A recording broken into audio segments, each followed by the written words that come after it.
I was the girls' cross country team the very first year that I ran.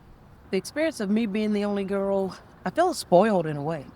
And I say that because the guys always took care of me. I had, of course, go to the girls' locker room and they had their locker room. But when we came together and we spoke with the coach, they always took care of me. And then when we ran, with them being faster, they were always ahead. But they would always stay until I finished everything that we needed for me to finish in practice. And so that was rewarding. I enjoyed that. And then when I ran against the girls in the girls' meet, they were always there to cheer me on. So you know how everybody else have to share their fans? Yeah, let's say I didn't have to share my fans. And there's not many times that you're going to be in a situation where you don't have to share your fans and they're all rooting for you. If I had to think about it, I don't know if I can put my finger on one thing that made me want to run cross country. Probably besides my boyfriend was on the boys cross country team. When you grow up and you play and you run all the time, it's just, you don't see it as an issue. And so I went to the coach and I wanted to join, and he told me, we don't have a girls' team. But he encouraged me and said, you can still run. Because when I go to meets, I will be running against other girls on other teams. And so, with that being the case, I decided to accept that challenge. And hence, I was the girls' cross country team the very first year that I ran. I can say I had a very good experience, and I appreciate my coach for allowing that to happen and not saying you have to go and find two or three other girls to run with you. He just went with it.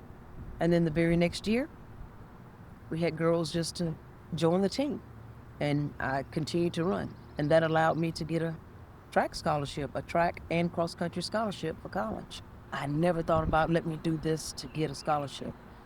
I was running because I love to run. And me loving to run gave me an opportunity to get an education and not have to pay like everybody else was paying to get scholarships and things of that nature. And that was a blessing. But that was just not my first thought. And I think, like many others, you don't think that way. You don't think, oh, let me go. Except in this day and time, parents train them early. They put them on the AU team early and they start all of that. I did it as a hobby, so it was very fun for me. It ended up being that it helped me in the long run, and I am grateful and I'm appreciative. Now I look back and say, wow, never thought it would get me where I am. Some of the lessons that I learned is, number one, you don't have to have everybody else doing the same thing. If you decide you want to do something, you just have to have the drive to want to do it. That inner drive to reach the end line. And what I did also is I had to race against myself.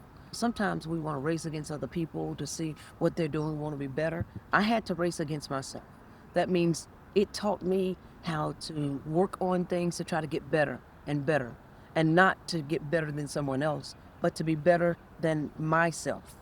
And last time, if I made this time and it was 6 minutes for a mile, the next time I needed to be 5 minutes and 50 seconds. The next time, so I had to continue to race against myself to improve on what I wanted to do.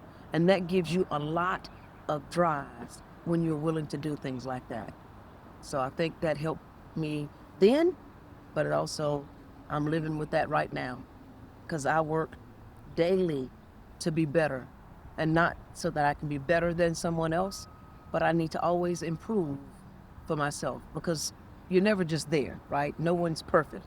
And if you operate as if you're perfect, even if you're at the top of your game in your mind, then you don't work for that improvement. But there's always room for improvement no matter how well we are and how good we are. Okay, let me be honest. Do I miss running track? I miss running track because of the camaraderie. Now, can I still run track? That's the question. If people decide they want to race me, now I can get out. And I have a race or two in me, and it's typically not a mile or 2 mile. And when I race against Elena, like I did the other day, short distances, she's, yeah, I got you. But when we run long distances, she's in trouble. And that's what that cross country did for me. It gave me stamina, baby. So I missed the part about being a part of a team and coming together and encouraging each other and supporting each other and saying we can do it. I missed that part. It was fun. With the road trips we took, that was fun. But actually getting up, practicing at 5 in the morning, then going to class, and then coming back to track practice afterwards or the cross country practice afterwards. Do I miss all that? I can't say I really do because I wouldn't be being honest. I've run a few 3Ks, 5Ks rather. And the first time I did it, after not doing it for a long period of time, I almost passed out. I ain't gonna lie to you. I was like, woo! But at the very end, the reward was I got a medal for my age bracket because I won first place in my age bracket. Now, I don't know if there's anybody else in my age bracket there, but I said thank you for the medal, and I put it on, which let me know that I could still do it. So I don't train and run a lot like I used to. I do spend some time on the treadmill. I do walking. Like I said, I do short races, mainly with kids. They want to race me, and then when they find out that I'm fast, they get shocked. And then the problem is I have to race 20 times because all 20 of them want to race me. And they finally get to a point where somebody can beat me. And then I realize that, and I'm like, oh, I'm tired now because I want to go out on top. The only thing that I would think about when I go back and I look back over my life and I think about running cross country, being the only girl and the first girl to ever run cross country from my high school, you don't think about the history that you make until you made it.